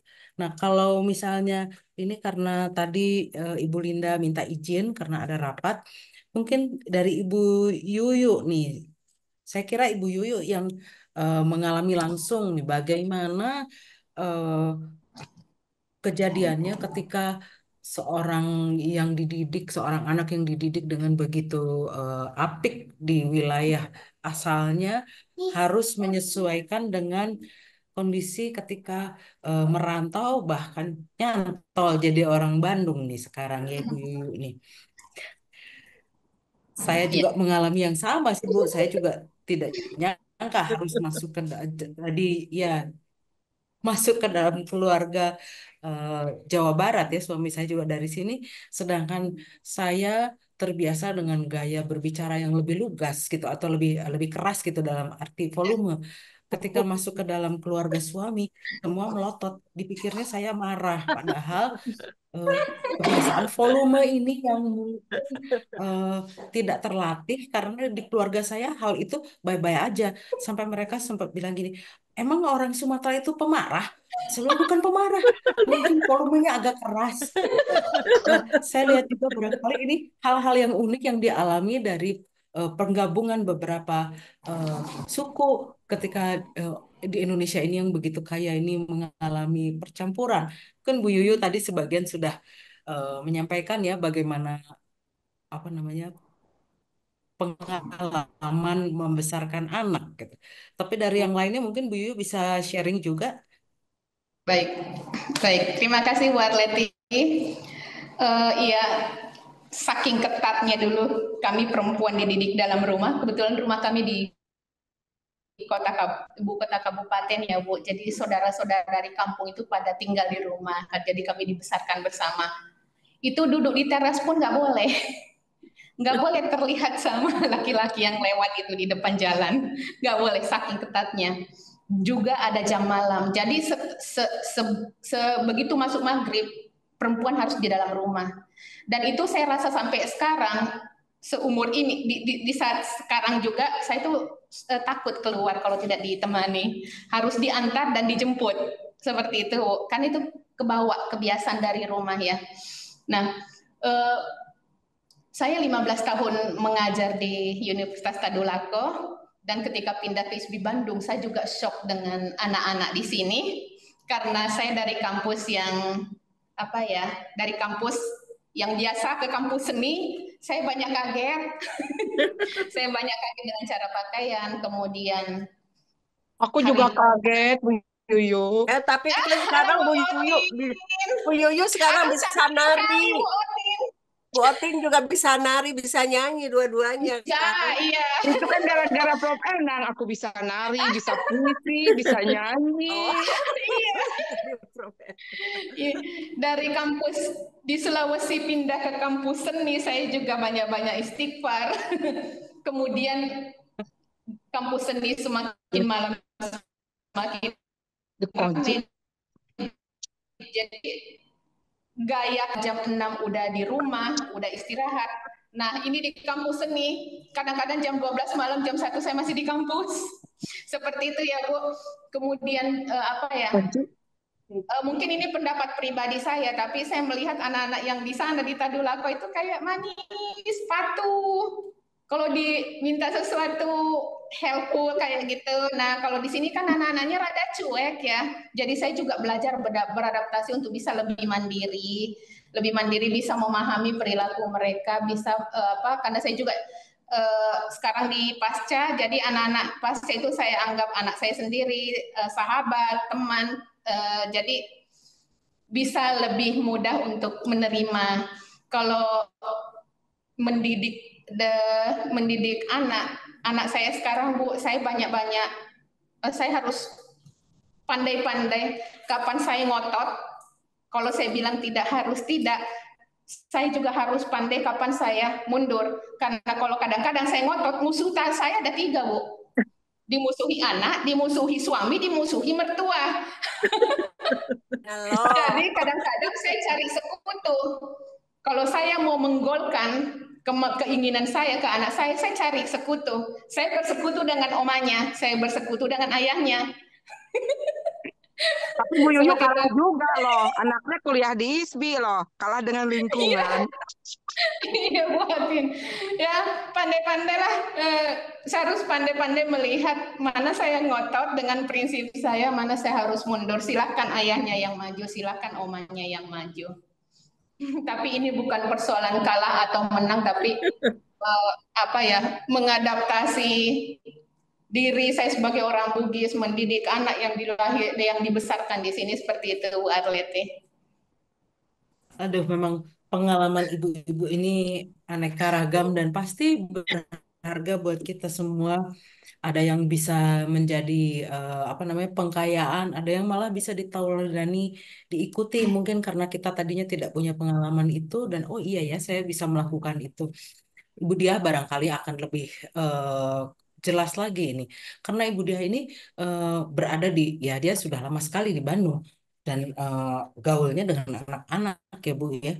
Kan keren tuh Bu, anak-anak sekarang kalau dulu kita diajarkan untuk sopan santun ya, yang saya ingat itu walaupun saya bukan berdarah Jawa Barat, tetapi banyak mendapatkan nilai dari Jawa Barat atau Jawa Tengah ketika kita berbicara dengan orang tua kita atau orang yang lebih tua, kita nggak boleh langsung melihat menatap matanya, kita harus merendahkan pandangan kita.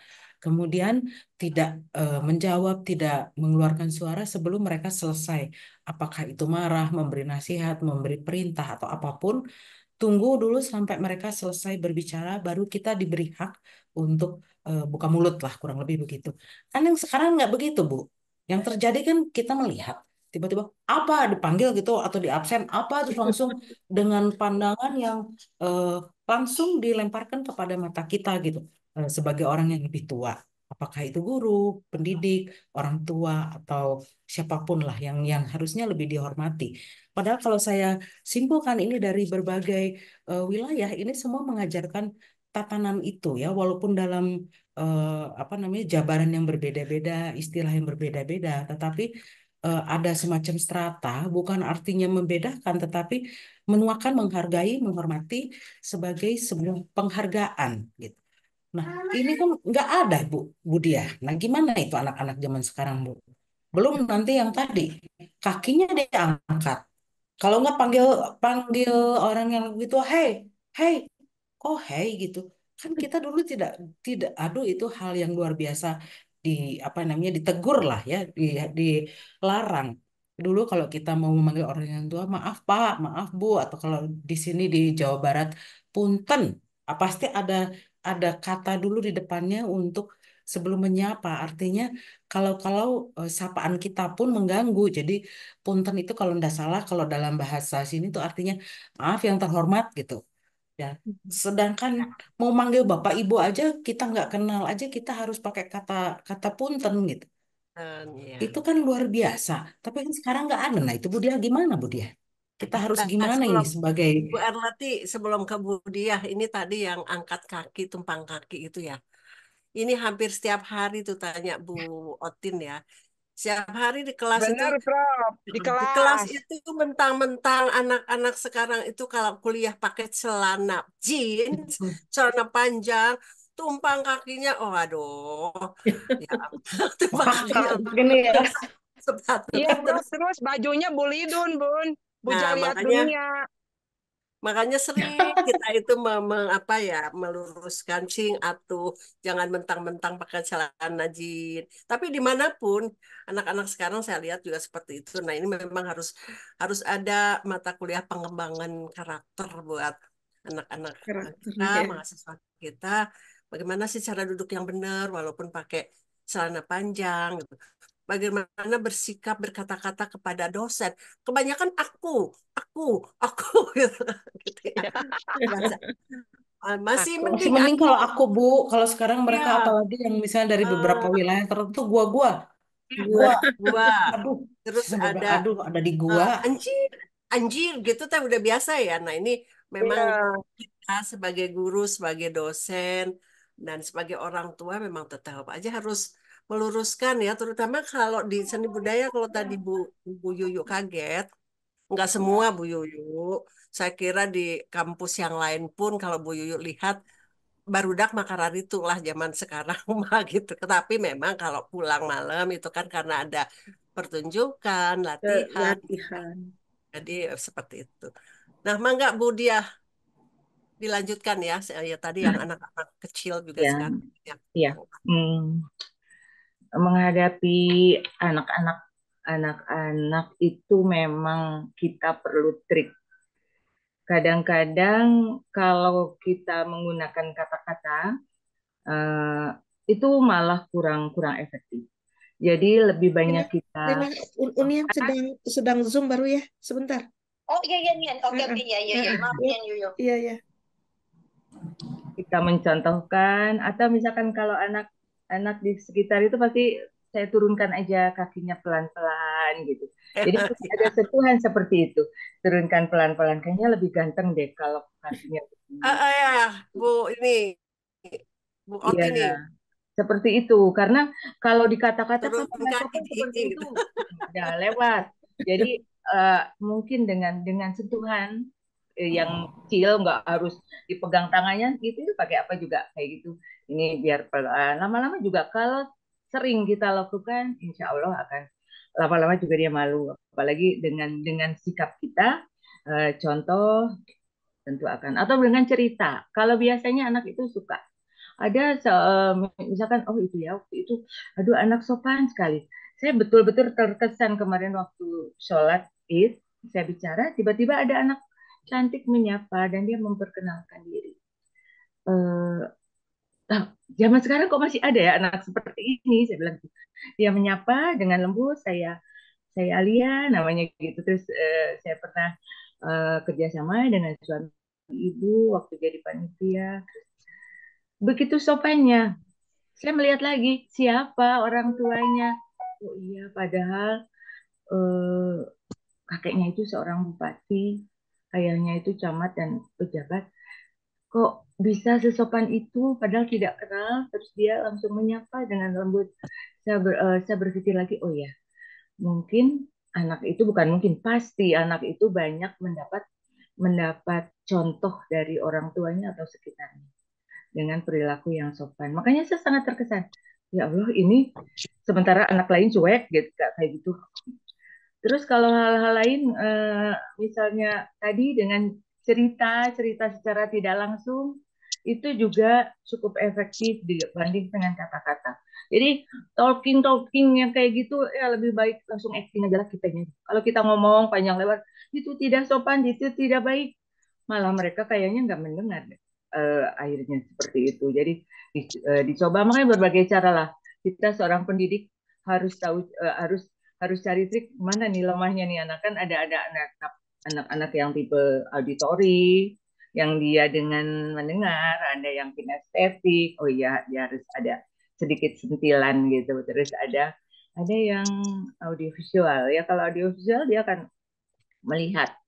Barangkali mungkin kalau kalau ini ada, kalau pas mata kuliah atau pelajaran itu saya juga kayak sedikit sedikit perilaku mereka itu keren ya, yang itu ternyata tuh saya suruh bandingkan mana sih yang lebih lebih keren, yang cerita tayangan yang pertama atau yang kedua.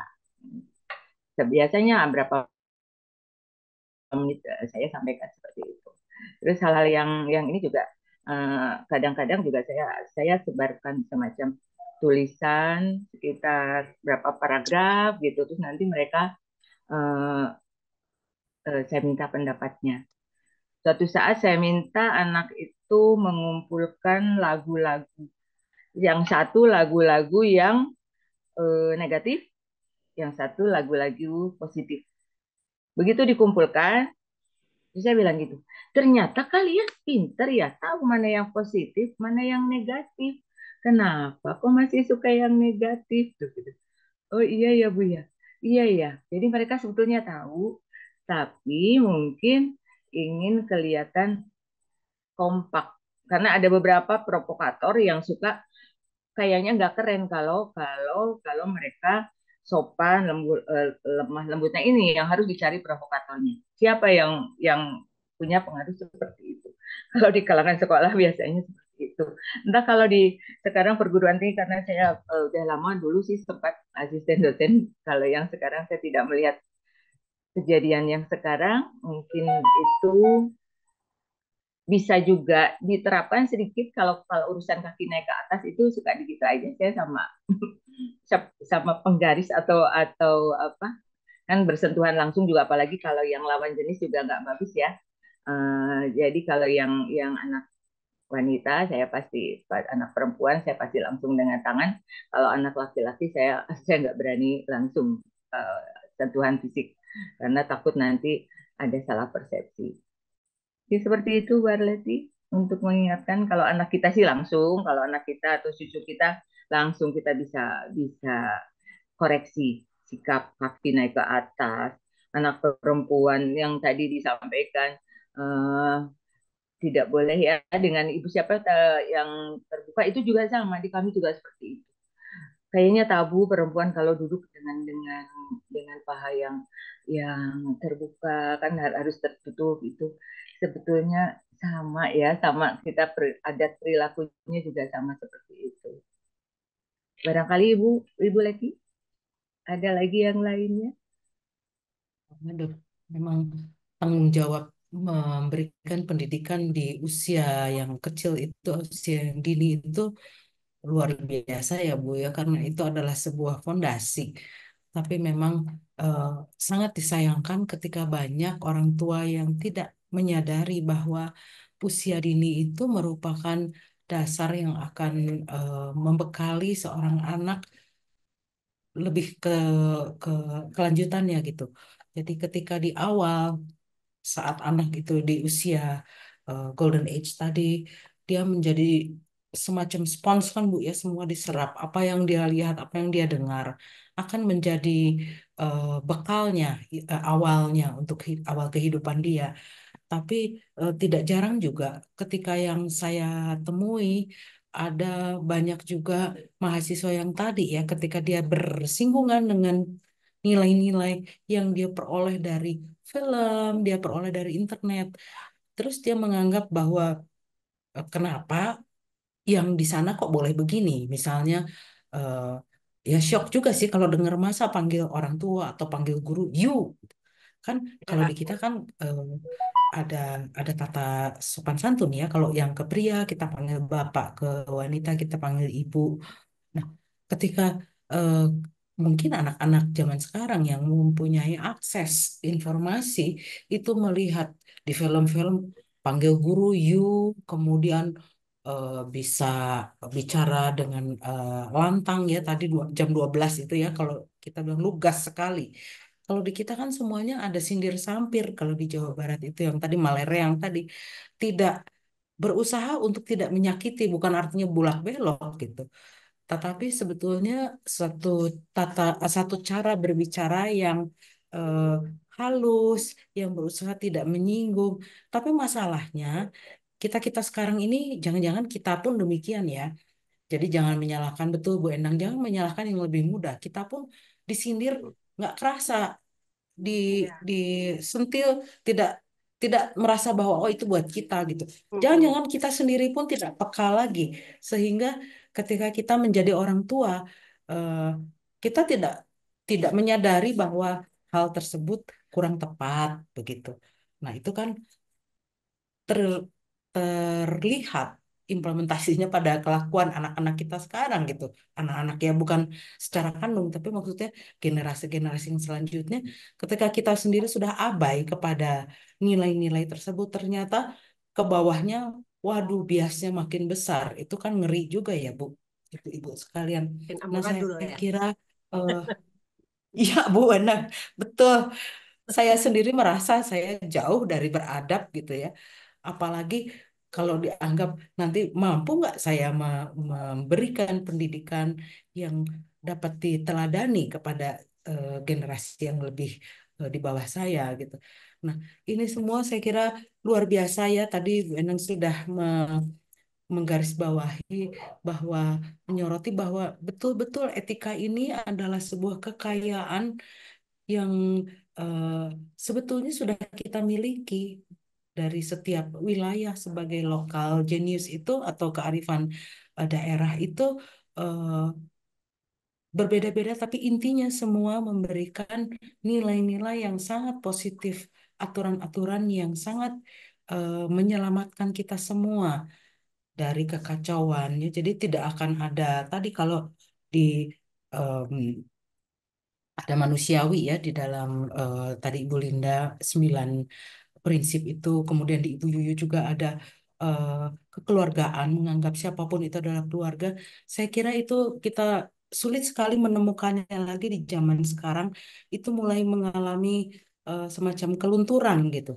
Sehingga sekarang kita menjadi was-was ketika anak-anak kita atau bahkan kita sendiri kemana-mana itu ada rasa tidak aman. Ini kan diakibatkan karena individu-individu yang hidup di sini tidak lagi mengikuti etika-etika yang dulu pernah diberikan atau pernah menjadi nilai yang harus dipatuhi bersama, sehingga terjadilah keharmonisan dalam hidup sosial bermasyarakat, walaupun dalam keanekaragaman eh, istilah atau cara tadi, tata cara. Nah, mudah-mudahan karena ini juga waktunya sudah mendekati habis, jadi kita eh, berterima kasih bahwa tim dari Citra Sri Kandi Indonesia ini sudah peka melihat tema-tema diskusi yang tentunya bukan hanya buat anggota Sri Kandi, tetapi lebih luas lagi buat masyarakat di negara kita ini akan menjadi sebuah bekal yang menyadarkan kita semua bahwa harmoni itu indah loh. Kenapa kita harus punya musuh kalau lebih baik kita punya saudara dari Sabang sampai Merauke, bahkan seluruh dunia. Jadi kemanusiaan itu intinya adalah ke sana. Saya mengucapkan banyak terima kasih kepada para narasumber, Ibu Suryanti, Ibu Yanti, Ibu Yuyu, dan tadi yang sudah meninggalkan Zoom ini, Ibu Linda, bahwa kita semua jadi tersadarkan dan jadi lebih kaya, eh, lebih tahu tentang ternyata eh, indah sekali ya aturan-aturan itu kalau dilihat dari persepsi yang lain. Bukan berat, tetapi sungguh indah, sungguh kaya gitu. Eh, Kalau dari saya demikian, mungkin dari Bu Endang ada eh, masukan lagi. Halo, Bu Endang. Saya kira cukup ya semuanya menyadarkan lebih menyadarkan kita bahwa etika itu sangat penting segala-galanya dalam hidup ini. Karena memang dari apa yang kita ucapkan, apa yang kita lakukan, itu membawa dampak yang besar tidak saja bagi anak-anak kita, yang cucu kita menjadi model, tetapi juga kita sebagai dosen, sebagai guru punya tanggung jawab moral. Apa yang kita katakan pasti nanti ditiru juga oleh mahasiswa kita. Dan kalau kita berkata yang tidak benar, tadi kan ada juga yang tidak jujur gitu ya. Waduh, dosa kita tuh bertumpuk-tumpuk ya. Apa yang kita katakan kepada mahasiswa kita ditransfer lagi kepada orang lain, ditransfer.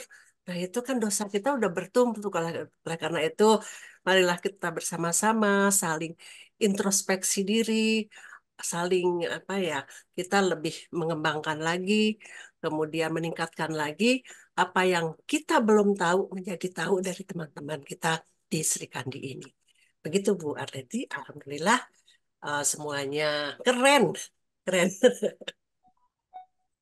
Terima kasih banyak penutupnya Bu Endang dan ibu-ibu serta pemirsa sekalian, terima kasih banyak sudah meluangkan waktu, sudah mau mendengarkan, berbagi juga, sehingga ilmu-ilmu yang terdapat di dalam setiap etnis di negara kita ini menjadikan kita lebih bijaksana lagi, lebih mampu lagi membawakan diri dalam segala aspek kehidupan sebagai apapun kita di bagian di masyarakat ini, tetapi saya kira ini tidak ada jeleknya sama sekali dan mudah-mudahan betul cita-cita atau harapan Ibu Endang bahwa suatu saat nanti materi-materi yang indah-indah ini mudah-mudahan dapat mampu menyumbangkan pengetahuan serta kebijakan yang pasti tidak akan ada kekurangannya buat